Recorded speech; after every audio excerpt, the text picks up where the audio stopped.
ഒരു ബിസിനസ്സുകാരനെ സംബന്ധിച്ച് അവൻ്റെ ചിന്തകൾ യാഥാർത്ഥ്യമായാൽ മാത്രമാണ് ബിസിനസ് സക്സസ് ആവുക എന്ന് നമുക്കറിയാം.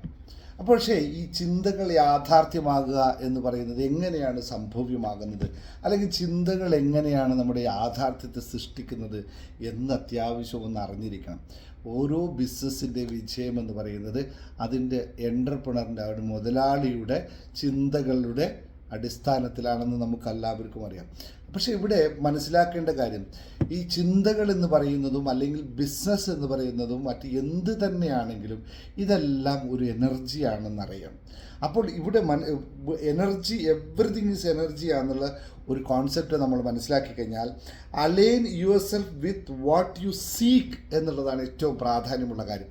അതായത് നമ്മുടെ ചിന്തകൾ ഓരോന്നും ഒരു ഏതിലേക്കാണോ അലൈൻ ആവേണ്ടത്, ഏതാണോ നമ്മൾ ആഗ്രഹിക്കുന്നത്, സീക്ക് ചെയ്യുന്നത്, അതിലേക്ക് അലൈൻ ചെയ്യണം.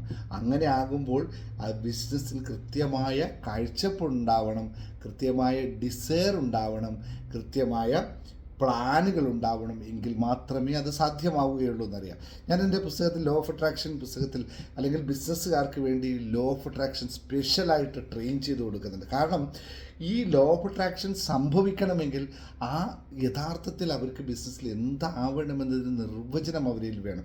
ഇത് പഠിക്കണം, അറിയണം, ചെയ്യണം. എനിക്കൊരു കോടീശ്വരനാവണം എന്ന ആഗ്രഹമുണ്ടാവും, പക്ഷേ എത്ര കോടി എന്നത് വിഷയമാണല്ലേ. ഒരു കോടീശ്വരനാവെന്ന് വെച്ചാൽ 1 കോടിയാവാം, 2 കോടിയാവാം, അല്ലെങ്കിൽ എന്താ പറയുക, മൾട്ടിപ്പിൾ ആവും. പക്ഷേ ഇവിടെ അതിന് അനുസൃതമായിട്ടുള്ള പരിപാടി ചെയ്താൽ മാത്രമേ കോടീശ്വരനാവാൻ പറ്റുള്ളൂ. അതിൽ ആഗ്രഹിച്ച് നടന്നിട്ട് കാര്യമില്ല. അപ്പോൾ ആ കോടിയുടെ എനർജിയുമായി നമ്മൾ അലൈൻ ചെയ്യാൻ സാധിക്കണം. ഇത് ശരിക്കും ലോ ഓഫ് അട്രാക്ഷനാണ്. അതായത് ഞാൻ പറയുന്നത് ഓരോ ചിന്തകളുടെ ഉപോൽപ്പന്നമായി സംഭവിക്കുന്നതാണ് ലോ ഓഫ് അട്രാക്ഷൻ എന്ന് പറയുന്നത്. എവിടെയാണോ നിങ്ങൾ ശ്രദ്ധ കേന്ദ്രീകരിക്കുന്നത്, ലോ ഫോക്കസ് എന്ന് പറയുന്നത്, അവിടെ ആകർഷണം സംഭവിക്കും. സ്വാഭാവികമാണല്ലേ. ഒരു പെൺകുട്ടി വെറുതെ തമാശക്കൊന്ന് തെളിച്ചു വെക്കുക. ഒരു പെൺകുട്ടി വഴിയെ നടന്നു പോകുമ്പോൾ നിങ്ങളൊന്ന് നോക്കിക്കഴിഞ്ഞാൽ, അല്ലെങ്കിൽ ഒരു ആൺകുട്ടി വഴിയെ നടന്നു പോകുമ്പോൾ നിങ്ങളൊന്ന് നോക്കിക്കഴിഞ്ഞാൽ അതിൽ നമ്മൾക്ക് ആകർഷകരാകും. സ്വാഭാവികമായ പ്രക്രിയയാണ്. വളരെ എളുപ്പമുള്ള കാര്യം. ഏതൊരു കൊച്ചു കുട്ടിയെ കണ്ടാൽ ആർക്കും ഇഷ്ടം തോന്നും. പക്ഷേ എങ്ങനെ ഇഷ്ടം തോന്നും? അതിനെ ശ്രദ്ധിച്ചാൽ മാത്രമാണ് അത് സംഭവിക്കുന്നത്. അതേപോലെയാണ്, സിമ്പിളാണ് ലോ ഓഫ് അട്രാക്ഷൻ എന്ന് പറയുന്നത്.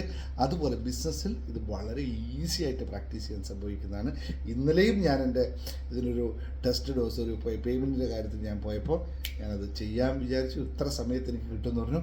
അതിന് മുമ്പേ തന്നെ ആ സാധനം അവിടെ റെഡിയായി കിട്ടി എന്നുള്ളതാണ്. അപ്പോൾ practice yourself, law of attraction പുസ്തകം വാങ്ങിക്കാൻ ആഗ്രഹിക്കുന്ന അഡ്മിൻ നമ്പർ വിളിച്ചാൽ നിങ്ങൾക്ക് കിട്ടും. Thank you very much. See you next time.